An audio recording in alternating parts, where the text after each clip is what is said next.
the one and only Peter Jericho. Never met another guy that can tell the story and have lived in such contrast places. That's who I am, and that's kind of what the music is.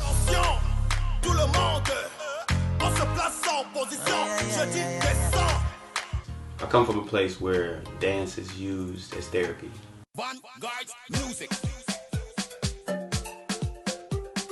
A lot of our culture was stripped away from us, and even when it comes down to slavery.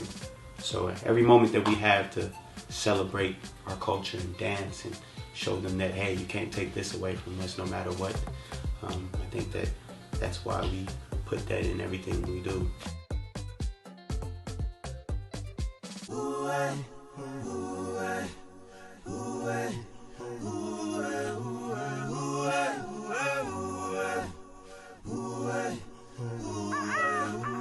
I grew up in the church, so we definitely started off with gospel.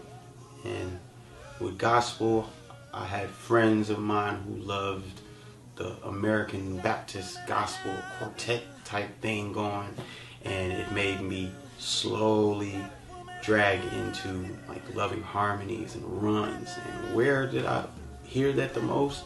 In R&B music and the blues. And so I started drifting towards that, and but still being in Africa and taking in the African sound. West Side Story. I want to be in America. Yeah. Everything's free in America. Oh, really? But for a small fee in America. You ain't Maria. No. And I ain't Tony. And them bullets ain't got no name, but they fly around here in the morning. And then moving to Chicago, I lived in a household out west where nothing but the blues, Al Green, and you know what I'm saying, Johnny Taylor. You better run, cause it's a war out here. And that kind of got me into a bluesy type sound. You lucky if you see 25 round here. My God. Dame por life. DJ Path, di wanna die. Cuanta quiere una no high. Di wanna yamoso. Hey. And then moving to Canada, you know, I was a little bit more in tune with the pop. I kind of dibble and dabble in so many different genres while trying to find myself as an artist. One thing I ended up becoming was an artist that wanted to create music that represented who I was, my culture.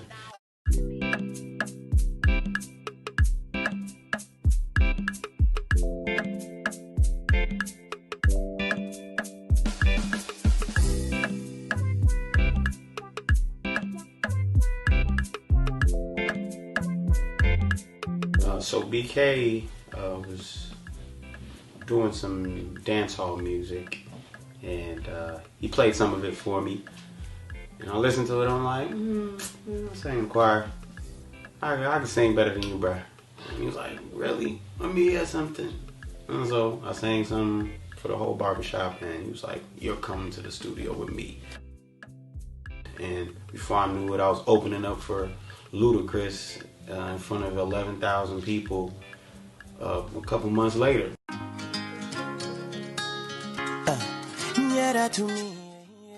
There was a long journey in between all of that. I got to California, Toronto, found out how to get publishing, and wrote songs and stuff, and placed songs on TV shows and on artists, and with all those things, you know, I was basically building a portfolio for myself for the right team who was really interested in building with somebody with such a unique story. And Toxic was one of those guys who took a chance. Bruise.